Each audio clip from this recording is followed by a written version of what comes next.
Usually when we talk about paradigm shifting or world-changing technology, there's this very specific, almost kind of cinematic image that comes to mind. Oh, absolutely. Yeah, like you probably picture these gleaming glass campuses in Silicon Valley, right? You imagine, I don't know, billionaire founders in those minimalist T-shirts, massive centralized server farms that are cooled by millions of gallons of water, and, well, digital solutions that cost literally billions of dollars in venture capital just to even get off the ground. It's sort of the monolithic tech savior complex, really. Yeah, exactly. I mean, we have been completely conditioned to believe that the future of humanity, the actual solutions to our most existential problems, are currently being engineered in some very expensive, highly sanitized corporate laboratory somewhere in Northern California. Right, right.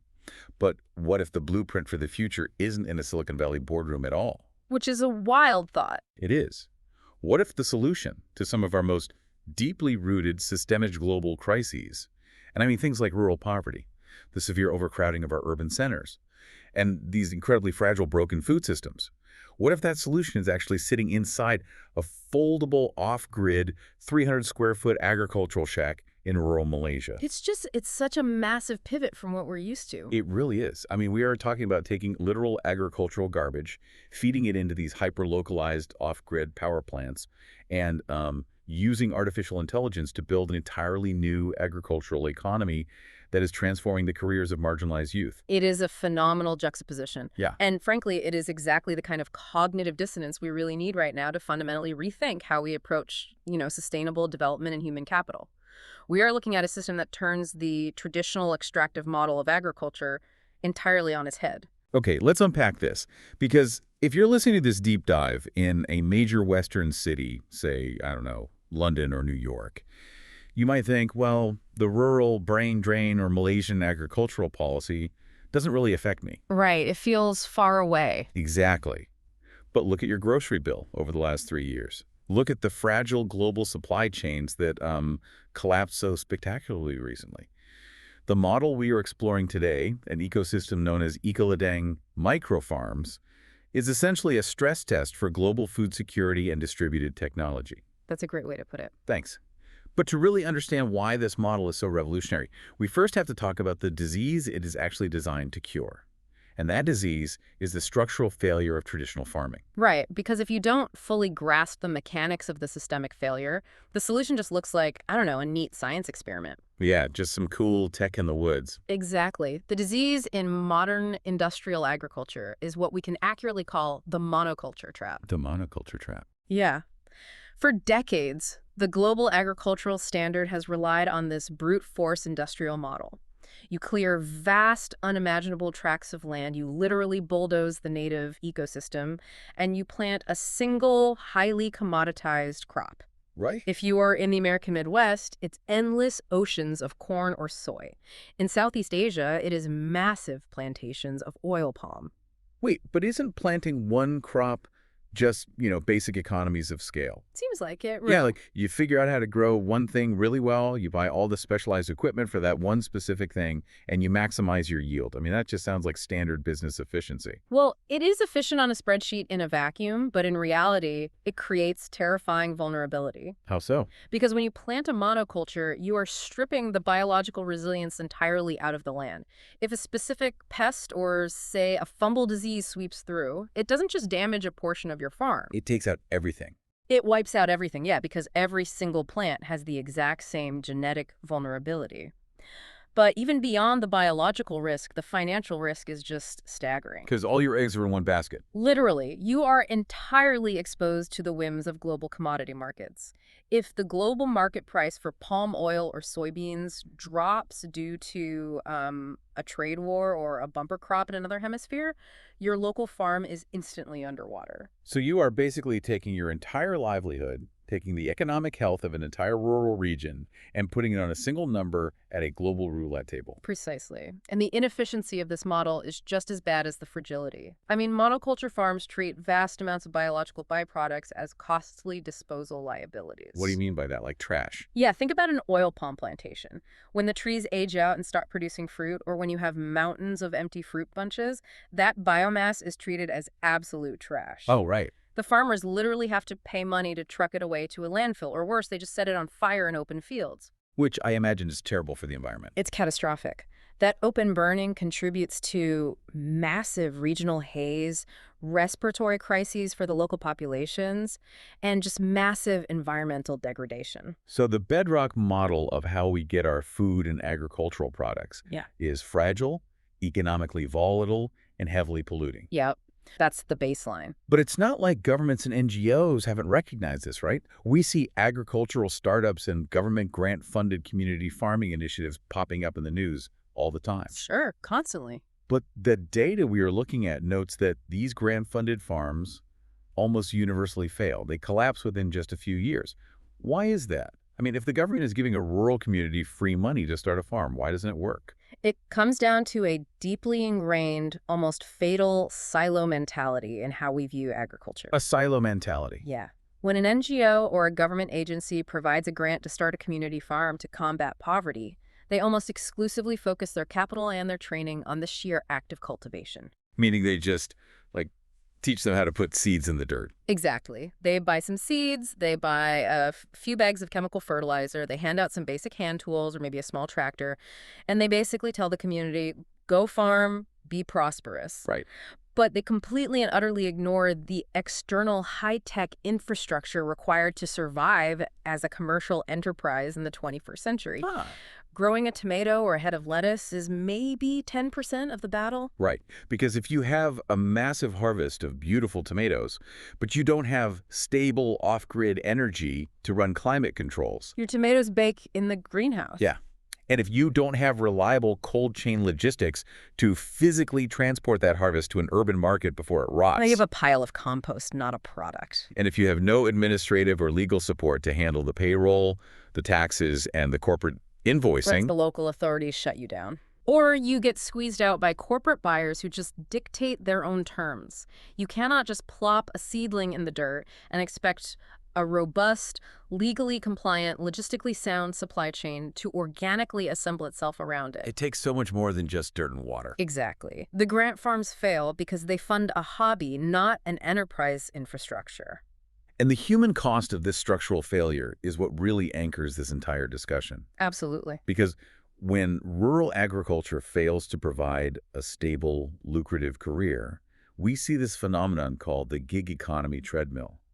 And I want to put the listener in the shoes of a rural youth right now, specifically in the Malaysian B40 demographic, which stands for the bottom 40% income tier. It's a really important perspective to take. Right. So you are 20 years old living in a rural village. You watch your parents performing back-breaking seasonal low-wage labor on a monoculture plantation. You watch the local government grant farm go completely bankrupt. What is your rational economic next step? I mean, your most rational immediate step for survival is to leave. You drop out of your local vocational school or high school, you pack your bags, and you move to a crowded, highly expensive urban center like Kuala Lumpur to become a food delivery rider or an e-hailing driver. Because the gig economy app on your phone offers immediate liquid cash. Yeah. You sign up on a Tuesday, you do 10 deliveries, and you have cash in your bank account on Wednesday. Exactly. It feels like empowerment in the short term, but it is an insidious trap. How so? Because when thousands of youth make this exact same rational decision, you get the rural brain drain. The rural community is hollowed out. It loses its youth, its energy, its innovation, and its future. The villages are left with only the elderly. But even for the individual kid who moved to the city, the trap closes fast, doesn't it? Mm-hmm. Because you are basically trading your long-term potential for short-term survival. Let's really look at what a gig economy job actually is. If you are driving a moped through the rain in Kuala Lumpur delivering noodles, you are performing a highly commoditized task. A completely commoditized task that requires zero specialized knowledge. Which means you are instantly replaceable by the very next rural youth who arrives in the city. You are not experiencing any compounding skill development. You aren't learning a highly valued trade. You aren't building equity in a business or a piece of land. Exactly. You're basically just depreciating your own physical body and your own motorcycle to generate a few dollars of profit for a massive tech company. And 5 years down the road, you're 25. Your resume hasn't improved one bit. Your back hurts. Your motorcycle probably needs a new engine. And your wages have probably decreased because the app algorithm changed its payout structure to favor the company. Man, that is bleak. It is. You are trapped in a dead-end, low-wage cycle with absolutely no upward mobility, while the rural home you left behind continues to decay. So that is the incredibly grim reality we are starting with. We have fragile, toxic monocultures, we have naive, failing grant farms, and we have an entire generation of rural youth fleeing the soil to deliver fast food in the concrete jungle. A total systemic collapse. Exactly. Enter the Ecoladang pivot. Instead of trying to put Band-Aid on this broken system, instead of just handing out better seeds or, building a single warehouse, they act as what they call a master integrator. They're providing a turnkey, interconnected physical and digital infrastructure. And the absolute foundation of this, like the literal ground floor, is a structure called the AgroShack. And from a purely structural and mechanical engineering standpoint, the AgroShack is just fascinating. I like that. Oh, yeah. We are talking about a highly modular, precision-engineered facility that ranges from 300 to about 800 square feet. It essentially functions as a farm in a box. But this isn't just, a basic greenhouse made of PVC pipes and plastic wrap. Far from it. It is a precision-controlled environment designed specifically for high-yield, specialized agriculture, and the brilliance is in the modularity. Okay, break that down for me. Well, a single rural farmer can start with one 300-square-foot shack. As they generate revenue, they can literally snap another module onto it, and another scaling up into larger, what they call agrofarms. Oh, like Lego bricks. Exactly like Lego bricks. And these agrofarms can integrate these enclosed shacks with up to an acre of surrounding land for open field permaculture or animal husbandry. Okay, but here's the engineering detail that really caught my eye, and it completely subverts how we usually think about human infrastructure. The construction methodology. Yes. If I want to build a commercial farming facility, or really any commercial building, the traditional first step is, frankly, violence against the earth. You bring in a bulldozer, you clear-cut the vegetation, you scrape off the incredibly vital topsoil, you dig a massive trench, and you pour tons and tons of permanent suffocating concrete for a slab foundation. Which permanently kills the microscopic ecosystem beneath it and irrevocably alters the local hydrology. Right, but the AgroShacks use a completely different approach. They use a foldable, panelized structural design, and they mount the entire building on elevated helical earth screw piles. It is the zero concrete footprint. Yes. It's like, instead of pouring a permanent concrete foundation that ruins the earth for a century, they're essentially pitching a high-tech, semi-permanent tent. Can we talk about how these helical piles actually work? Absolutely. A helical pile is essentially a massive industrial-grade steel screw. Like a literal screw. Basically, yeah. Instead of digging a hole and filling it with concrete, a small crew with a specialized drill literally drives these massive steel screws deep into the earth. The structure of the shack is then bolted to the top of these steel pylons, elevating the entire building a foot or two above the natural ground level. That is brilliant for so many reasons. First, you preserve the soil microbiome entirely.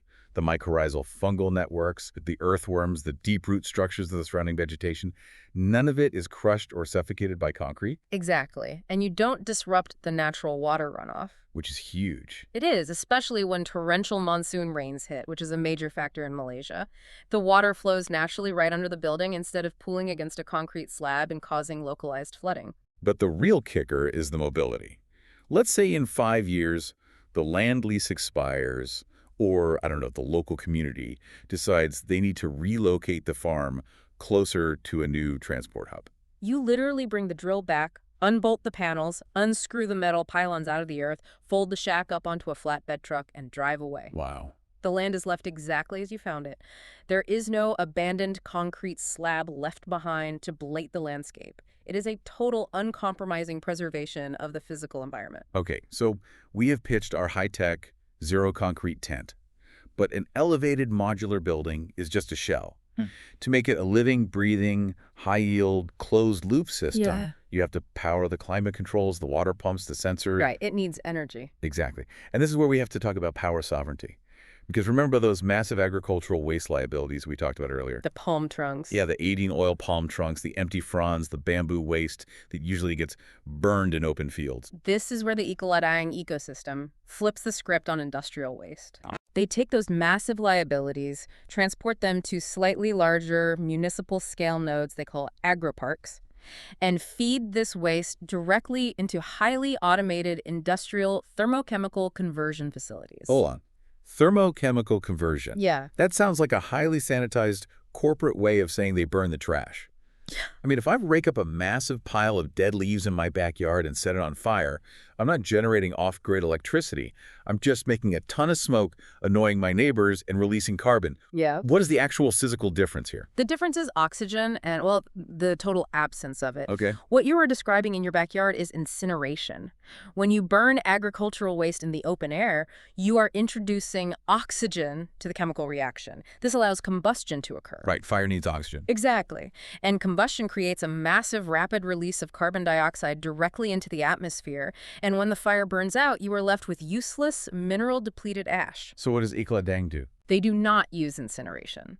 They use a highly sophisticated process called oxygen-depleted pyrolysis and gasification. Okay, let's break down the mechanics of pyrolysis, because this is the magic trick that makes the whole power grid work. Imagine taking this woody biomass, the chipped up palm trunks and bamboo, and feeding it into a massive, heavily insulated, completely sealed steel chamber. Okay, picture a giant steel oven. Right.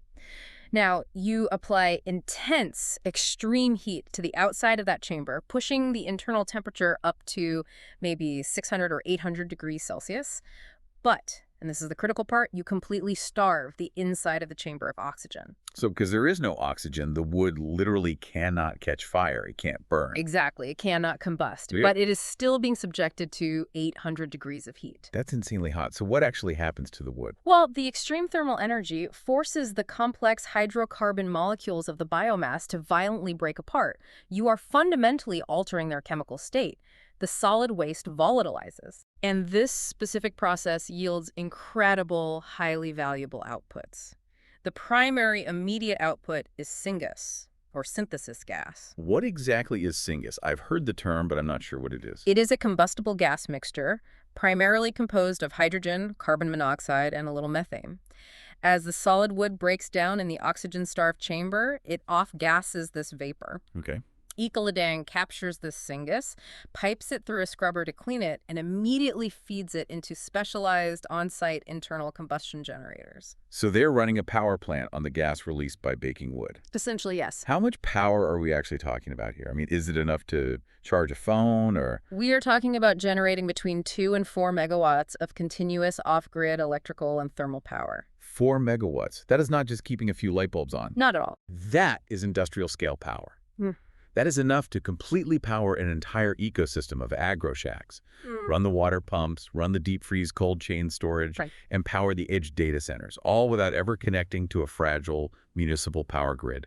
It is total localized energy independence, And remember, this power is baseload. meaning it's always on. Exactly. Unlike solar panels, which stop working when it rains, or wind turbines that stop when the air is still, the pyrolysis plant runs 24 hours a day, 7 days a week, as long as you keep feeding it agricultural waste. That's incredible. Yeah. But the electricity is only half the story, right? The physical byproducts of this pyrolysis process are just as wild. Because you didn't burn the wood to ash, you are left with physical material inside the chamber once it cools down. Yes. What is left behind is a highly stable, incredibly porous, carbon-rich solid called biochar. Biochar. Yeah, and if you look at it, it just looks like a chunk of black charcoal. But at a microscopic level, biochar is a miracle material for agriculture. I have read a bit about biochar. The metaphor that always sticks with me is that it acts like a coral reef for soil bacteria. That is a brilliant way to visualize it. When you take this biochar and mix it back into the depleted soil of a farm, you aren't just adding fertilizer, you are adding microscopic architecture. Oh, I see. Biochar is incredibly porous. It acts like a microscopic sponge. It absorbs water and essential nutrients, holding them in the soil during a drought and slowly releasing them to the plant roots. That makes sense. But more importantly, those microscopic pores become safe housing developments for beneficial soil microbes and mycorrhizal fungi. It literally revitalizes dead, chemically degraded dirt back into living, breathing soil. And beyond the biological benefits, Right. there's a massive macroeconomic angle here. Because when you create biochar, you are taking the carbon that the palm tree absorbed from the atmosphere over its lifetime, and you are locking it into a highly stable, solid form that will not decompose for hundreds, maybe thousands of years. You are permanently sequestering carbon. which is huge. It's massive. And because this process is verifiable, locking carbon into biochar allows Ecoladang to mint verified carbon credits.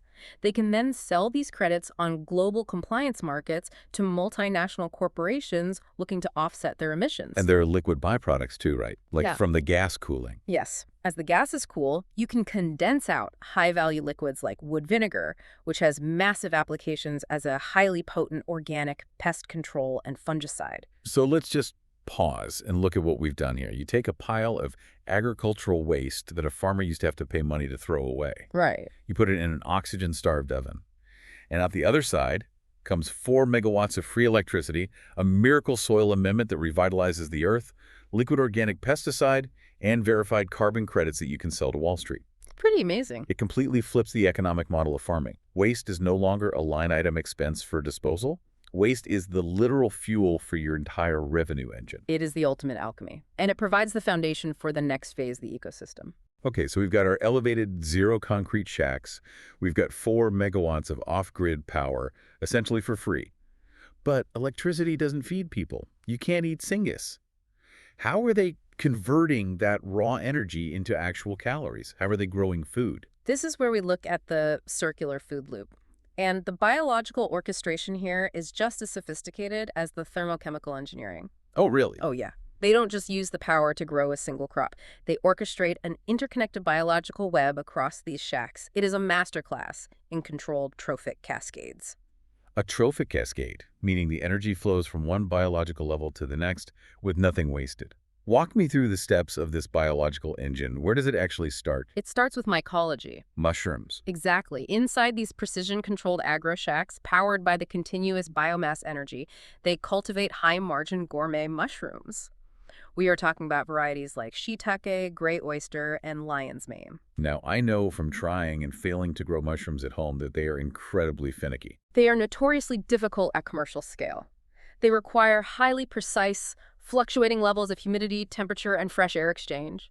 A slight drop in humidity and the fruiting bodies just abort. They just stop growing. Yeah, but because Ecoladang has that 4 megawatts of off-grid power, they can run advanced HVAC systems, ultrasonic humidifiers, and CO2 extractors 24/7 without worrying about an electricity bill. They create the absolute perfect microclimate.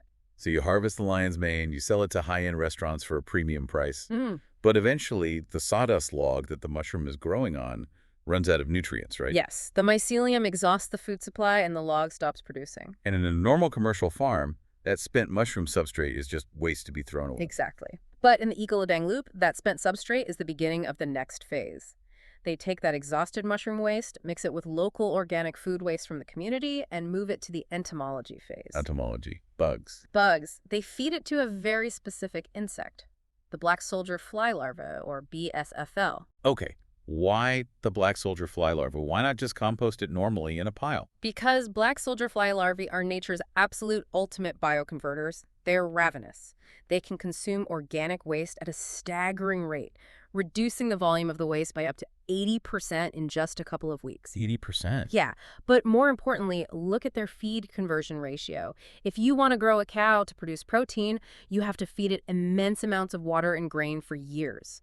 The black soldier fly larva converts waste into high-quality protein and fat with astonishing speed and efficiency. So you feed the dead mushroom logs to the maggots, and suddenly you have tons of high-protein, wriggling insect mass. Where do the bugs go? They go to the animal husbandry phase. Ecoladang integrates aquaculture, avian, and lagomorph operations. So fish, chickens, and rabbits. Yes, exactly. Commercial fish tanks, free-range chickens, and meat rabbits. The black soldier fly larvae are harvested, dried into an insect meal, and fed directly to these animals. This is a massive economic unlock. If you talk to any commercial chicken or fish farmer, they will tell you that external feed buying soy or cornmeal from global suppliers is their single highest operational expense. Yeah. It eats all their profit margins. Exactly.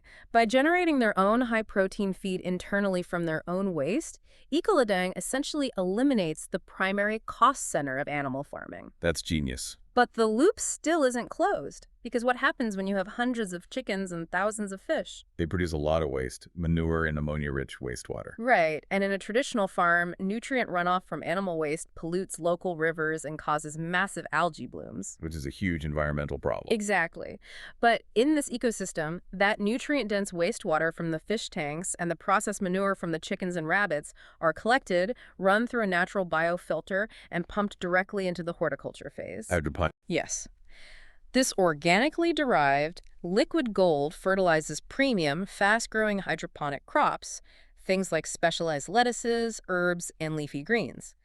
The plants absorb the nitrogen and phosphorus from the water, effectively purifying it. The clean water is then recirculated back into the fish tanks. Imagine the resilience of this system. Just picture this specific scenario.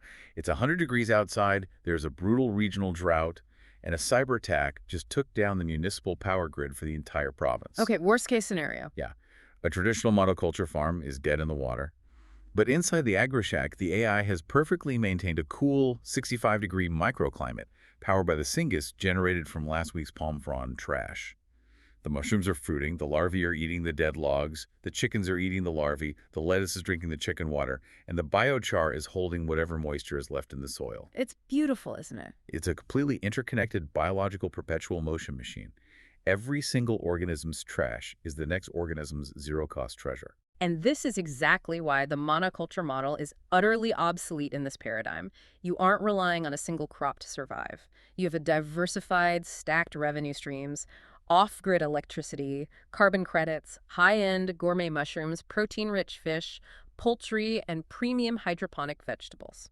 So if the market crashes? Right. If the global market price for hydroponic lettuce drops by 50% tomorrow, the Ecoladang farmer doesn't go bankrupt because their carbon credits and their shiitake mushrooms are subsidizing the operation. You have engineered absolute financial and biological resilience into the bedrock of the farm. It is an incredibly elegant solution on paper.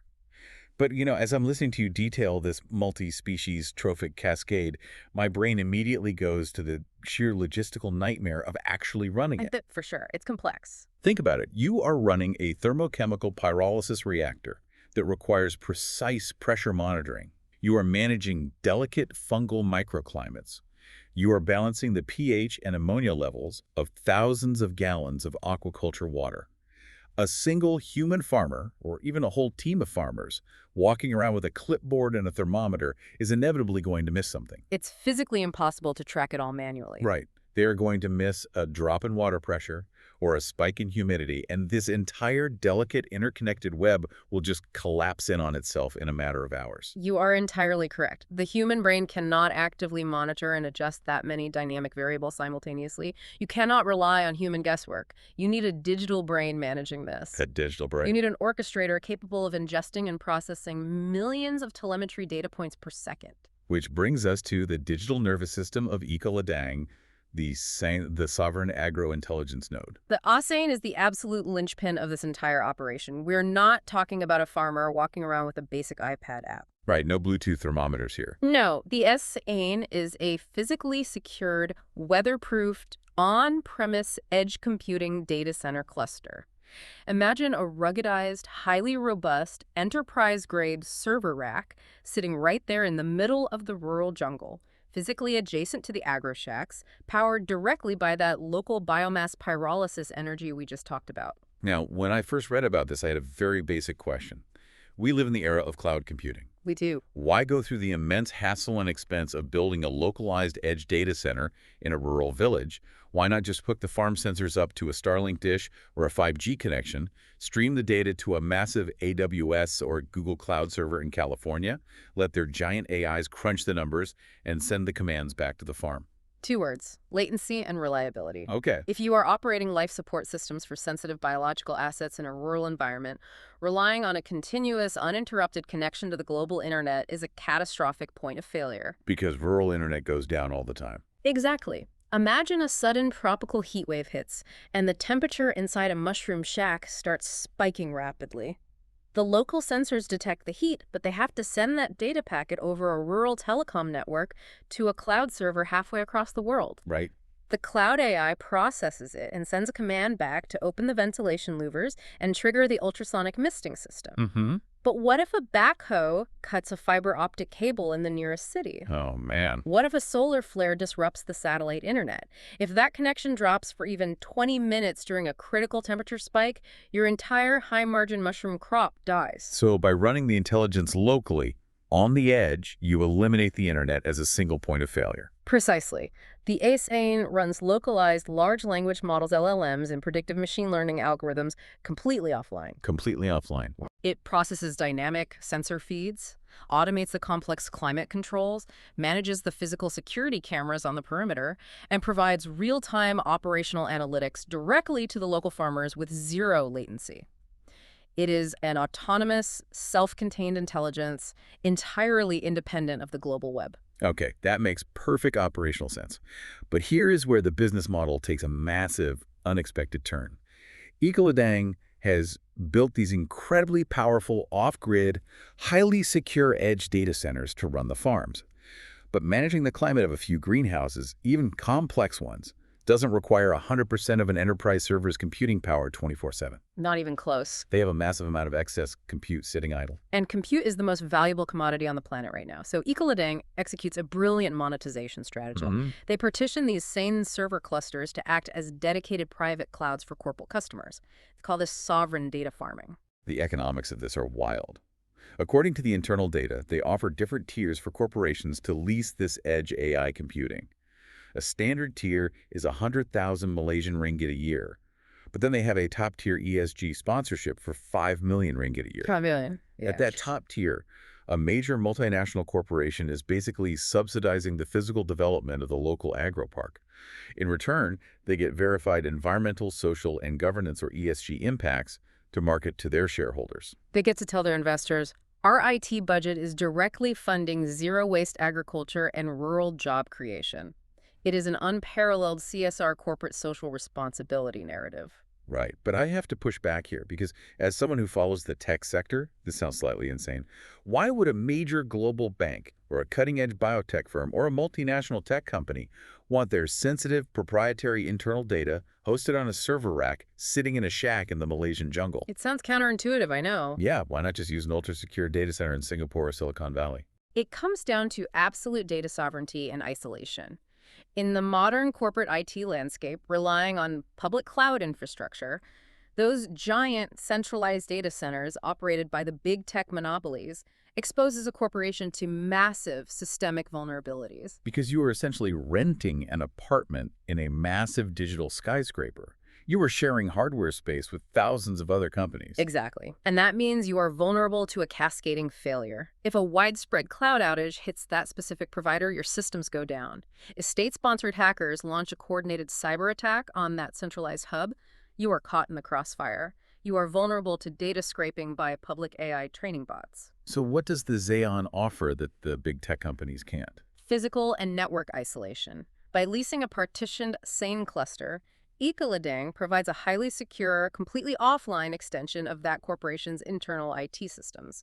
It is effectively an impenetrable data fortress. Because it's physically isolated from the public internet. Yes. And even more importantly, it is powered by its own independent renewable energy grid, the biomass pyrolysis plant. Right? They don't even share a power line. It is entirely immune to a regional power grid failure. It is immune to a global internet outage. For a corporation dealing with highly sensitive proprietary AI research, localized financial edge computing tasks, or secure biometric processing, an off-grid, air-gapped data center with its own dedicated power supply is the absolute holy grail of cybersecurity. It's like having a digital bunker that also happens to grow premium mushrooms. Ooh, that's a perfect description. But again, playing the skeptic here, I see a glaring, almost terrifying operational risk. We are talking about running experimental corporate AI networks on the exact same physical server clusters that are responsible for the life support of a multi-species farm. Right. What happens if a software glitch in a corporate sponsor's algorithm causes the server to crash? Or what if the farm's internal AI hallucinates? Does the ventilation system just shut down and suffocate 10,000 chickens because a banking algorithm got caught in an infinite loop? That is the exact nightmare scenario that any systems engineer would flag. Because bugs happen in code all the time. They do. And what is so deeply impressive about the Ecoladang architecture is how they have anticipated this. They have applied the absolute highest aerospace-grade standards of enterprise software reliability engineering to rural agriculture. Right. They don't just throw everything onto one motherboard and hope for the best. Okay. To ensure that a software glitch never, ever kills the biological assets, every single AgroShack utilizes a strict, non-negotiable 3-tier hardware isolation standard. Okay, let's walk through those 3 tiers, because this fail-safe mechanism is the unsung hero of the entire operation. Tier 1 is the mission-critical layer. This layer does not run complex AI. This layer consists of hardwired PLCs, programmable logic controllers. For those who aren't industrial engineers, what is the difference between a PLC and a normal computer? A regular computer runs a massive, complex operating system with millions of lines of code that can freeze or crash. A PLC is an industrial, heavy-duty microcomputer designed to do exactly one simple thing over and over again with brutal reliability. Like a tank. Yes. They are the physical brawn of the operation. They physically open the water valves, spin the heavy ventilation fans, and trigger the misting pumps. They are hard-coded with the most basic survival parameters for the farm, and they are completely physically isolated from the complex software above them. I love this concept. It is exactly like the autonomic nervous system in the human body. Even if you are knocked completely unconscious, even if the higher-level processing of your brain is shut down, your brainstem will blindly execute the basic commands to keep your heart beating and your lungs breathing. Yeah. The PLCs are the brainstem of the farm. That is a perfect analogy. If everything else in the data center catches fire, the PLCs will just blindly execute their hard-coded parameters to keep the organisms alive until a human arrives. Amazing. Then, sitting above the PLCs, you have Tier 2. This is the sensing and telemetry layer. This is how the farm actually feels its environment, right? Yeah, exactly. This tier consists of a massive array of sensors measuring temperature, humidity, soil pH, ambient CO2, ammonia levels in the fish tanks. But how these sensors communicate is vital. They use industrial Modbus RTU serial links and Zigbee mesh wireless networks. Okay, stop right there. You lost me at Zigbee Mesh Network. Is that just a fancy tech bro word for Wi-Fi? Not at all. Wi-Fi operates on a hub-and-spoke model. All your devices talk to one central router. If that router breaks, all communication stops. A Zigbee mesh network operates fundamentally differently. Every single sensor on the farm, every thermometer, every humidity gauge acts as a relay node. They talk directly to each other. So they weave a literal, invisible web of communication across the farm. Yes. If a falling branch crushes one sensor or a rat chews through a wire in one corner of the shack, the network doesn't go down. The remaining sensors just instantly route the data around the broken node. It's highly resilient, low-power telemetry. And the crucial rule of Tier 2 is that it is strictly read-only. Meaning you can't tell the machines what to do. Right. It cannot issue commands to the machinery. It only observes and reports reality up the chain. Which brings us to the top of the chain, Tier 3. Tier 3 is the IT and edge compute layer. This is the actual SAIN server rack. This is where the advanced localized AI sits right alongside those secure, partitioned corporate networks.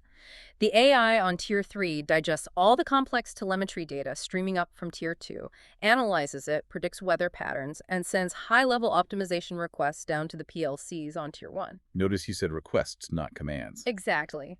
Because of the strict hardware isolation, the PLCs on Tier 1 treat the AI on Tier 3 as an advisor, not a dictator. I love that.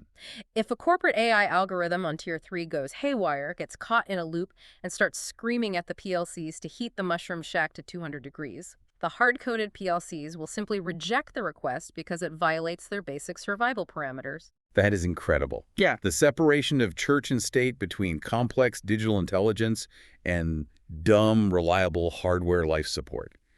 It ensures that no matter how experimental or complex the digital layer gets, the biological layer is always protected.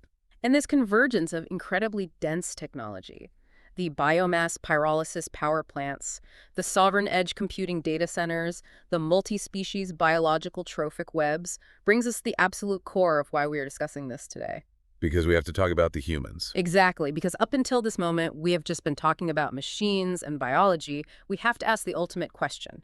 Who is actually running all of this? Right. Because you can't just walk up to a 20-year-old high school dropout who has spent the last 3 years delivering noodles on a moped, hand them a highly technical manual for a thermochemical pyrolysis reactor and a localized LLM data center, and say, here are the keys, good luck. The skills gap is a chasm. It's massive. And this is where the Ecoladang mission pivots from an agrotech story into a profoundly human story. It's about human transformation. It's about physically reversing that rural brain drain we dissected at the beginning of the deep dive. This is the critical piece of the puzzle. Ecoladang does not operate like a traditional corporate farm that just hires cheap, expendable manual labor to sweep the floors and pick the tomatoes.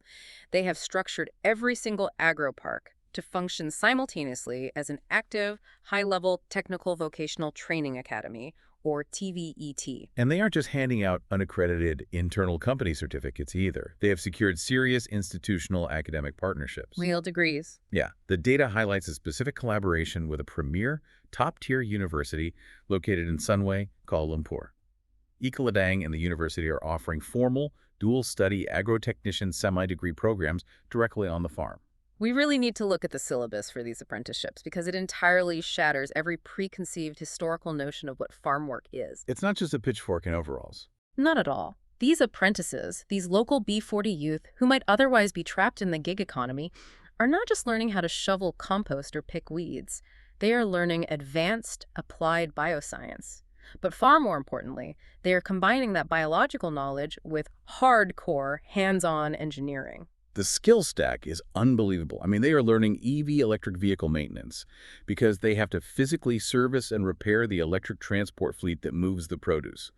They are learning thermochemical systems engineering because they are responsible for monitoring and maintaining the biomass pyrolysis power plants. They are learning edge data center operations, network security, and hardware isolation because they have to manage the SAIN server clusters and ensure the GitOps update pipelines are functioning. Wait, GitOps, we skipped over that earlier. What does GitOps actually mean in the context of a farm? GitOps is a modern software engineering practice. Instead of an IT guy driving out to a farm with a USB stick to update a computer, the master engineers at Ecoladang's central office manage the entire fleet of farms using code repositories. Oh, like pushing code over the air. Exactly. When they write a software update to improve the AI's efficiency, they push that code to a central hub, and the local SAIN servers automatically pull the update and deploy it. The students on the farm learn how to monitor these automated, fleet-wide software deployments. They are treating the physical farm as code. To support all this heavy technical training, every single AgroPark features a specific module called the Infra AgroShack. And this isn't a shack for growing mushrooms or lettuce, is it? No, the Infra AgroShack is a fully equipped industrial technical workshop. It looks like a high-end fabrication lab. We're talking industrial metalworking stations, TIG welders, CNC lathes, milling machines, and industrial 3D printers. Because if a structural bracket on a greenhouse fails, or a specific gear on a water pump shears off in the middle of the night, you cannot afford to wait 3 weeks for a replacement part to be shipped from China. Right, the plants would die. The student apprentices learn to handle all structural maintenance, complex plumbing, metal fabrication, and fleet servicing right there on the farm. They can literally 3D print or machine a replacement part on demand. They're becoming deeply multifaceted, highly resilient systems engineers. But here is the major structural challenge with education, right? Especially for youth coming from the B40 income bracket. The traditional university degree model is fundamentally broken for them. It is entirely inaccessible. Right. The traditional model demands that you take on massive, sometimes crippling student debt, spend 4 years sitting in a sterile classroom generating absolutely zero income, and simply pray that you land a job at the end to pay off the loans. A 20-year-old who needs to buy groceries for their younger siblings today cannot afford to wait 4 years for a payoff. They need cash now, which is exactly why the gig economy is so alluring. How does Ecoladang compete with the immediate cash of food delivery? They solved this temporal economic trap with an incredibly innovative, almost radical operational structure called the Master MOP Research Exception. MOP stands for Managed Operational Partner. When I read about this mechanism, I was absolutely floored by how perfectly it aligns the incentives. Let's break this down. The academic institutions, like that premier university in Sunway, sponsor specific high-tech AgroShacks within the rural parks. Yep. They do this so their postgraduate researchers can harvest real-time telemetry and biooptimization data sets from these edge laboratories. Right. The university wants the data, but universities are purely academic entities. They do not have the legal mandate, the supply chain logistics, or the commercial desire to take thousands of pounds of fresh mushrooms and fish to a local wet market and sell them. So because the university can't sell the food, they grant a legal research exception. Yes, and this exception dictates that the local student apprentices, the rural youth who are actually running the daily operations, turning the wrenches, checking the PLCs, and executing the yield experiments on these university-sponsored shacks, are legally allowed to retain 100% of the farm-to-table commercial crop profits. Let that sink in. The students are literally getting paid directly by the physical fruits of their high-tech labor. It creates immediate, tangible wealth generation. It is completely unheard of. Right.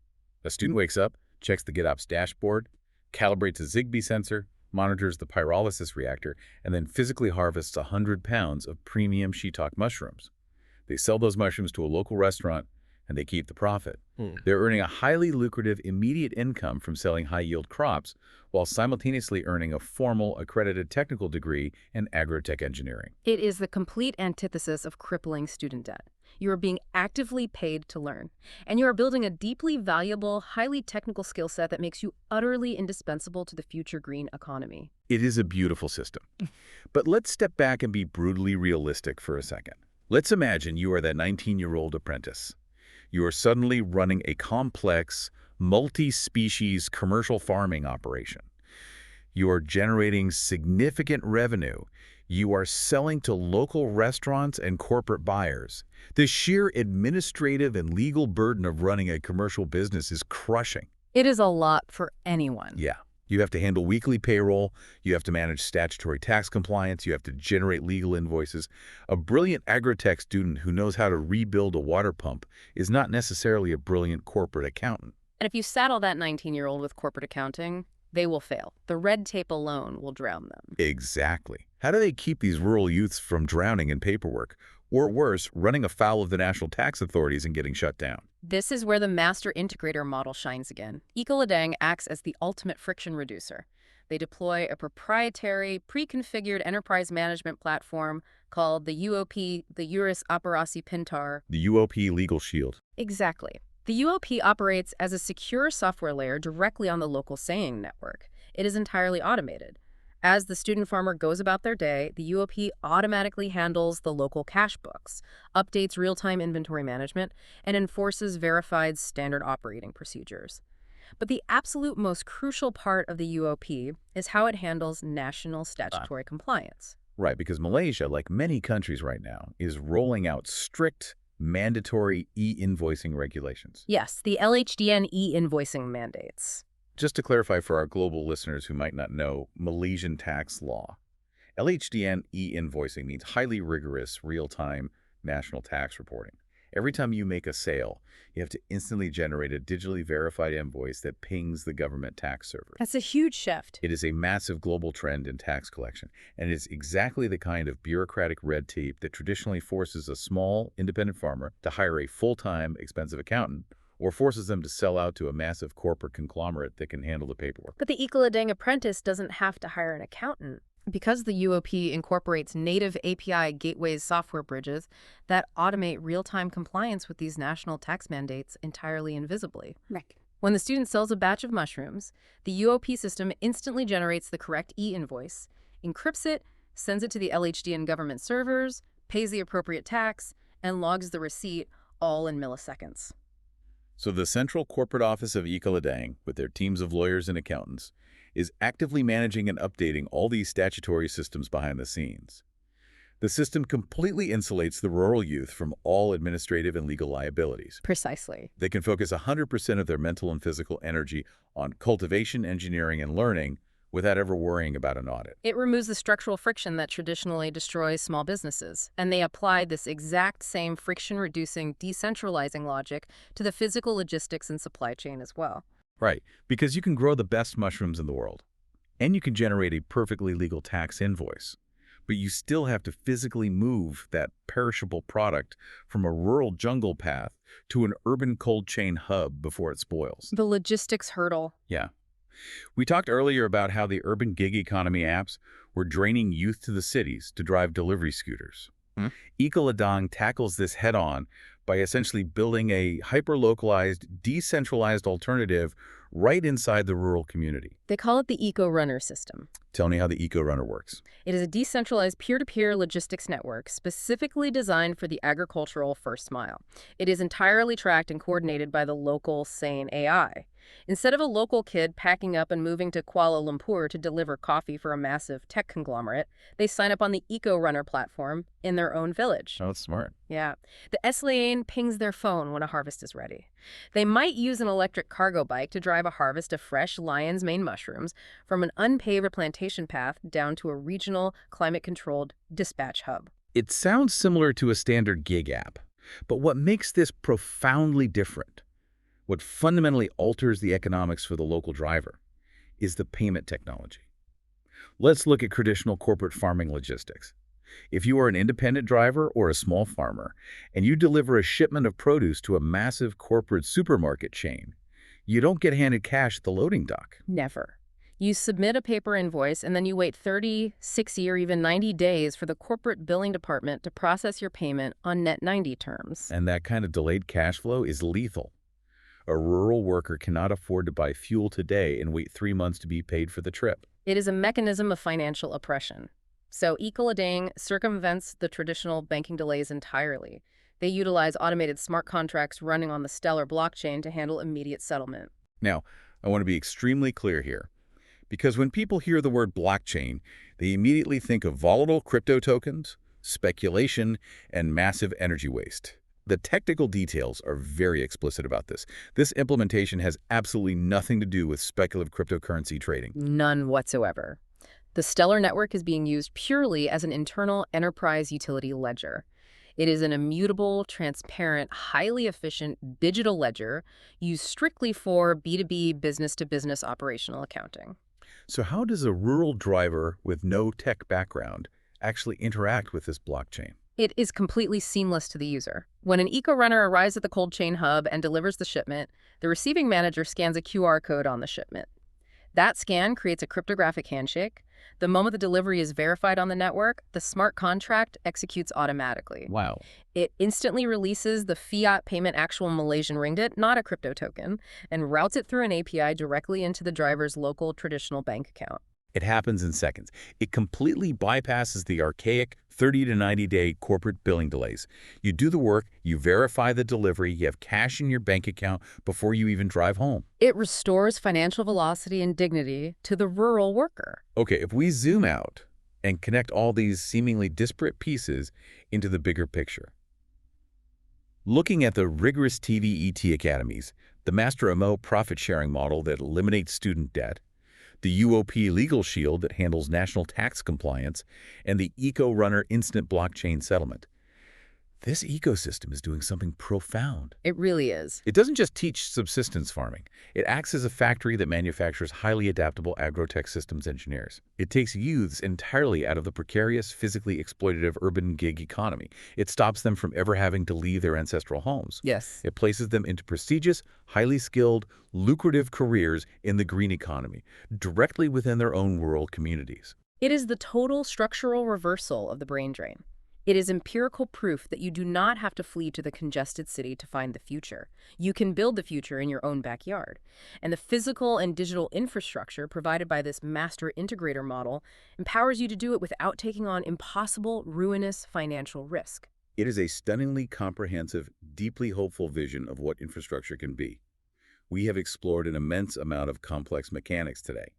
We started by dissecting how the structural failures of monoculture farming and the tragedy of the rural brain drain demanded a completely radically different approach. We saw how they attack the waste problem by taking massive agricultural liabilities, putting them into an oxygen-starved chamber, and using pyrolysis to fundamentally alter their chemistry, generating 4 megawatts of off-grid power and coral reef-like biochar to sequester carbon. We followed that power as it fueled a brilliant circular biological loop. From climate-controlled gourmet mushrooms to voracious insect larvae bioconverters to aquaculture to hydroponics, creating an engine where zero waste ever leaves the farm. And we unpacked the digital brain that makes it all possible, the SAIN. the localized, air-gapped edge AI data center that not only automates the delicate biological web offline, but generates massive revenue by leasing out sovereign data fortresses to corporate ESG sponsors, all protected by the indestructible brainstem of Tier 1 PLCs. But most importantly, we saw the human legacy of all this technology. We saw how these high-tech AgroParks serve as integrated TDET academies, transforming marginalized B40 youth into elite systems engineers. It protects them with automated legal shields, pays them instantly via frictionless smart contracts, and allows them to keep the profits of their own hands-on research. It completely upends the narrative. It really does. It proves to you, the listener, that sustainable agriculture is not about regressing. It is not about moving backward to some simpler, romanticized, back-breaking agrarian past. True sustainability is about moving aggressively forward. It is about integrating the absolute highest levels of enterprise technology, AI automation, and technical education directly into the soil. It is a profound, necessary shift in perspective. And as we wrap up, I want to leave you with a final, lingering thought to consider. Let's hear it. Think about the historical dynamic between the city and the country. For centuries, the rural village was viewed merely as an extraction zone. It provided the raw materials, the food, the timber, the cheap labor. Meanwhile, the urban metropolis held all the power, all the wealth, all the advanced technology, and all the processing capability.